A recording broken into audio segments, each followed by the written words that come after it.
Assalamualaikum warahmatullahi wabarakatuh. Bagaimana keadaan kalian semuanya? Semoga kalian dalam keadaan sehat walafiat. Oke, kali ini kita akan belajar kimia tentang sel elektrolisis. Untuk sel elektrolisis ini dia memiliki beberapa ciri. Ciri yang pertama yaitu reaksi tidak spontan. Berarti kalau dia reaksi tidak spontan, harga NO selnya berapa? Dia harganya negatif. Masih ingat kan? Terus yang kedua, arus listrik berubah menjadi reaksi kimia. Artinya dia arus listrik menjadi reaksi kimia. Artinya di sini dia mengalami reaksi redoks. Ya. Yang ketiga, terdapat elektroda di mana dalam elektrodanya katoda negatif, anoda positif, atau bisa disingkat dengan KNEP. Katoda negatif, anoda positif.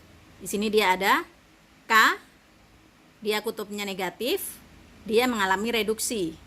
Sedangkan anoda, dia kutubnya positif, berarti dia mengalami reaksi pinter, oksidasi.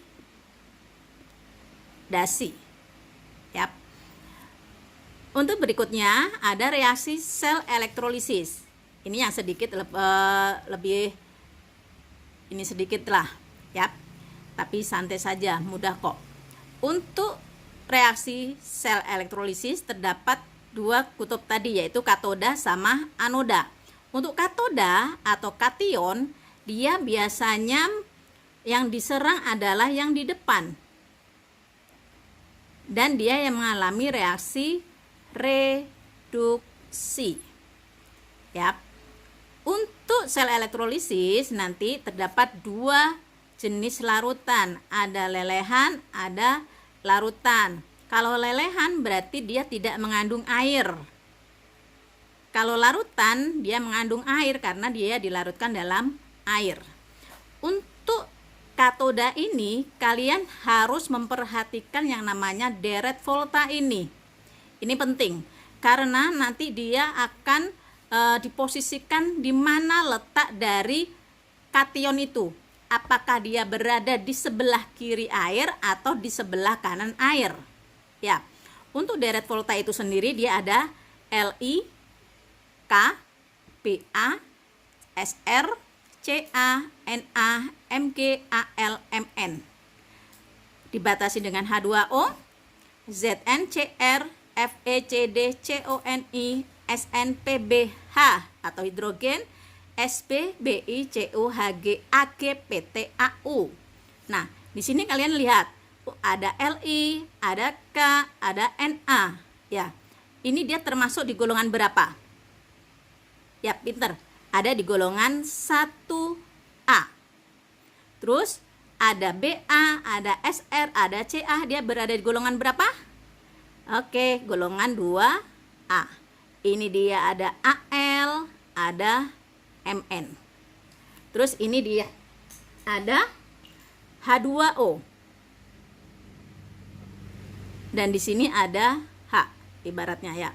Maka kalau yang berada di sebelah kiri H2O air, maka nanti yang direduksi adalah air. Kenapa?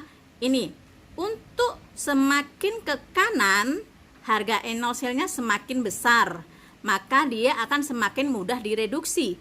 Maka kalau kalian nanti ketemu unsur 1A, golongan 2A, terus siapa yang nanti direduksi? Karena yang berada di sebelah kanan dia air, maka yang direduksi adalah air. Yap. Oke, pokoknya yang berada di sebelah kanan maka dia yang mudah direduksi. Ya. Untuk contohnya misalkan nih, baratnya.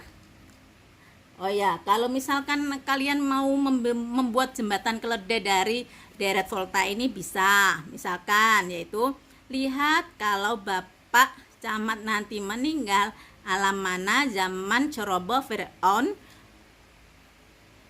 sendiri. Coba Nabi Sulaiman pemberantas buta huruf saben bicara cukong Hongkong agen putau, itu bisa ya. Nah, oke, sekarang kita masuk ke contoh soal. Misalkan di sini dia ada lelehan untuk KI. Nah, tadi kalau untuk katoda ya, katoda yang diserang siapa? Yaitu yang depan. Berarti dia K-nya yang diserang. Maka ini nanti ada K, katoda maksudnya di sini dia kutubnya negatif.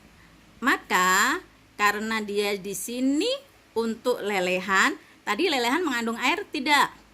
Tidak, maka ini dia tidak mengandung air, maka siapa yang direduksi? Berarti ya kation ini sendiri yang direduksi, bukan air karena tidak mengandung air.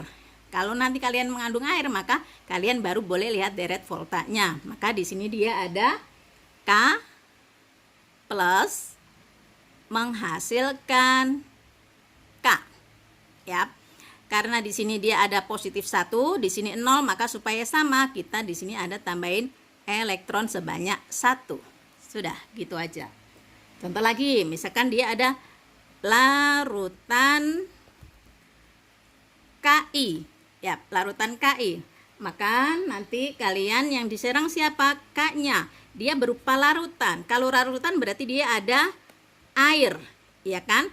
Maka untuk menentukan katodanya yang direaksikan siapa? K. Karena dia posisinya ada di sini, ada airnya, mengandung airnya, maka kalian lihat posisinya K. K berada di posisi sebelah kiri. Maka yang menang siapa? Yang berada di sebelah kanan. Air kan? Maka yang direduksi adalah air. Maka di sini yang muncul adalah H2O. Untuk reaksinya H2O dia akan mengalami, karena di sini dia ada katoda, artinya nanti dia akan menghasilkan basa. Ciri khas dari basa adalah muncul OH-. Nah, kita setarain. Di sini nanti dia ada 2, H-nya ada 4. Maka di sini kita muncul, ini dia ada H2, ya kan? Ini kurang 2. Terus di sini dia ada elektronnya sebanyak 2, maka ini ditambah 2 elektron. Itu untuk reaksi H2O, reduksi dari H2O, ya. Untuk contoh lagi, misalkan ada reaksi HCl. HCl, ya. Ada larutan HCl. Maka nanti siapa yang direduksi? Nah, untuk yang direduksi dia siapa? Hidrogennya, ya kan? Karena apa hidrogennya? Karena hidrogen berada di sebelah kanan dari air. Kan di ini dia larutan, mengandung air. Sedangkan yang diserang kan hidrogen. Hidrogen posisinya ada di sebelah kanan dari air, maka yang direduksi adalah air. Hidrogennya. Maka di sini dia ada H plus ditambah 2 elektron menghasilkan H2. Nah, atau nih ya. Atau di sini tadi ada H plus menghasilkan H2.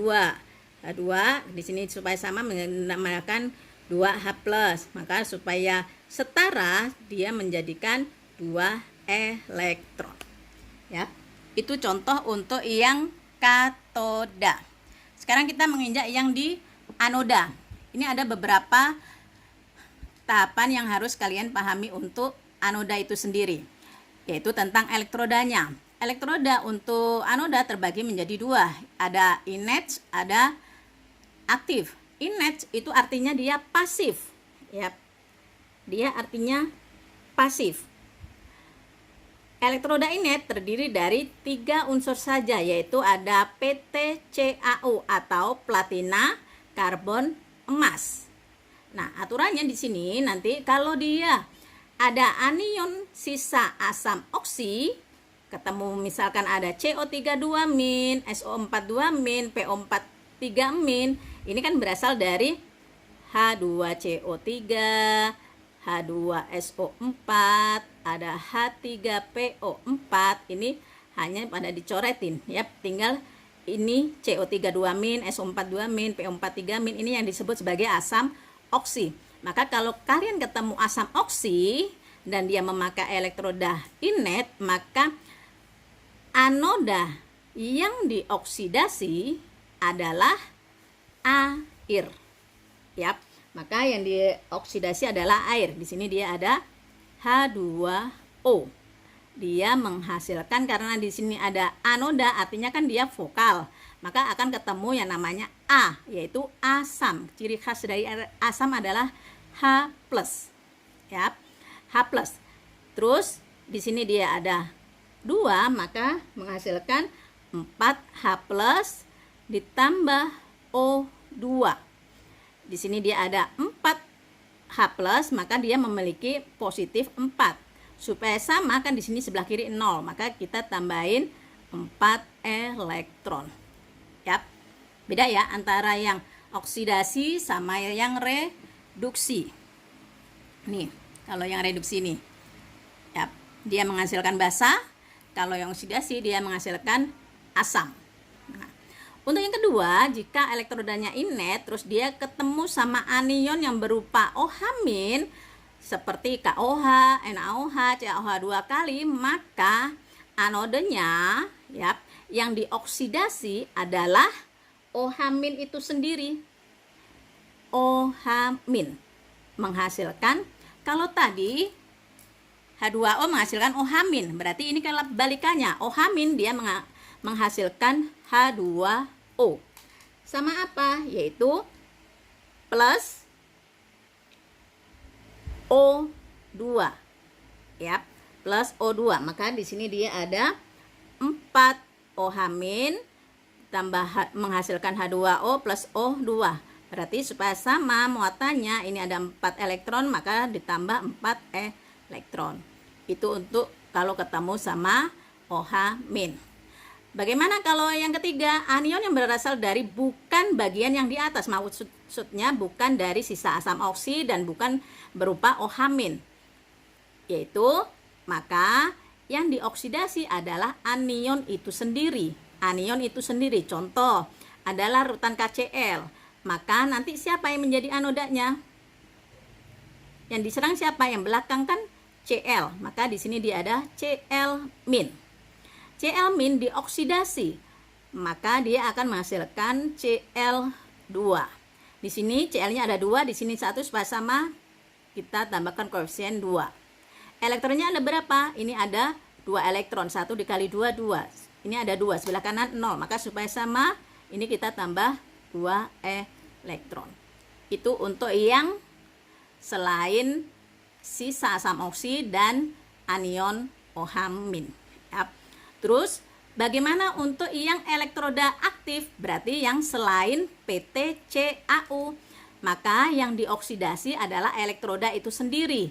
Contoh, ada larutan PbSO4 dengan elektroda Cu. PbSO4 dengan elektroda Cu, maka Cu inilah yang nanti akan dioksidasi. Maka nanti anodanya yaitu Cu menghasilkan Cu2+,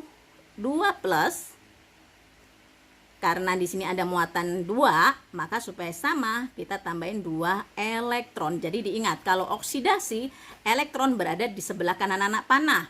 Kalau reduksi elektron berada di sebelah kiri anak panah, ya. Oke. Ini untuk reaksi sel elektrolisis baik di katoda maupun di anoda. Jadi diingat, kalau anoda nanti yang diserang adalah yang belakang. Ya, yang diserang adalah belakang dan dia yang mengalami oksidasi. Ya. Oke, contoh untuk kesemuanya. Yang pertama, misalkan ada larutan Ki dengan elektroda PT atau platina. Maka langkah yang pertama kalian ionisasi dulu. Ki ionisasinya ada K plus ditambah I min. Maka katodanya negatif. Pasti akan ketemu sama yang positif atau yang diserang depan. Maka kalau larutan tadi dia mengandung air, ya kan? Maka kita lihat deret volta.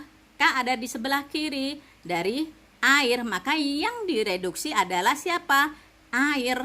Maka di sini ada H2O direduksi, berarti di sini ada 2 menghasilkan, kalau direduksi dia menghasilkan basa kan, dia katoda konsonan, maka dia akan ketemu B basa konsonan juga, yaitu OH min, ya, OH min ditambah dengan H2. O-nya ada 2, di sini ada 1, kita samain 2. Hanya ada 4, di sini ada 2, ada 2, 4. Udah sama. Untuk elektronnya, di sini ada 2 elektron, di sini 0, maka kita tambahin 2 elektron. Ya. Untuk yang anoda, siapa yang menjadi anodanya? Oke, kita lihat dia pakai elektroda PT, maka kita konsentrasikan sama yang di sini, PT, berarti yang inet. Dia ke siapa? I ya. Siapa yang akan di oksidasi? Apakah PT atau I-nya? Adakah? Nah, maka yang seperti anion yang berasal dari bukan yang di atas, yaitu anion itu sendiri, yaitu I-nya. Maka yang dioksidasi adalah I-nya. I min menghasilkan I2. I ada 2, sebelah kanan, sebelah kiri ada 1, supaya sama maka kita kalikan koefisien 2.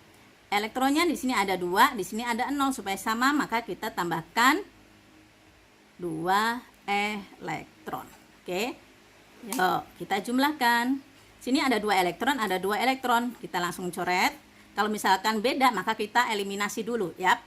Nah, untuk di sini dia ada 2 H2O ditambah 2 I min menghasilkan 2 OH min ditambah H2 ditambah I2. Itu hasil dari untuk contoh larutan Ki dengan elektroda PT. Contoh yang kedua, misalkan ada larutan PbSO4 dengan elektroda Ag, misalkan. Yuk, PbSO4 ionisasinya dia menghasilkan Pb2 plus ditambah SO4 2 min. Katodanya siapa yang diserang? Yaitu di sini ada Pb. Kita lihat kan larutan, berarti dia mengandung air. Pb ada di sebelah mana dari air? Oh, ternyata dia ada di sebelah kanan, yaitu di sebelah kanan sini. Dia ada Pb. Maka yang diserang siapa? Berarti ya, Pb itu sendiri. Maka yang direduksi adalah Pb. Maka dia menghasilkan Pb 2 plus menghasilkan Pb. Di sini ada 2 muatannya, di sini 0 supaya sama, maka dia ada 2 elektron. Yang anodanya, yang diserang siapa? Oh, kita ketemu SO4 2 min, tapi di sini ada elektroda Ag. Maka selain PtCaO, maka kita pakai paduman yang ini. Maka yang diserang adalah elektroda itu sendiri. Kenapa kok bukan SO4 2 minnya, Bu? Karena di sini kita bukan pakai inet. Kalau kita pakai inet maka nanti air yang dioksidasi. Karena kita pakai yang tidak inet atau selain PtCaO, maka kita pakai elektroda itu sendiri yang dioksidasi. Ya, maka elektroda itu sendiri yang dioksidasi, Ag dioksidasi menghasilkan Ag plus ditambah 1 elektron. Kenapa ditambah 1 elektron? Karena di sini ada positif 1, di sini 0. Supaya sama-sama 0, maka kita tambahin elektron sebanyak 1. Nah, di sini ada 1 elektron, di sini ada 2. Supaya sama, maka kita di sini kali 1, di sini kali 2. Maka menghasilkan Pb2 plus Ag kita kali 2 ditambah 2 Ag menghasilkan Pb ditambah 2 Ag plus. Itu. Nah, itu untuk contoh dari reaksi sel elektrolisis ya. Supaya kalian lebih paham, kalian bisa mencoba untuk latihan soalnya ya. Nah,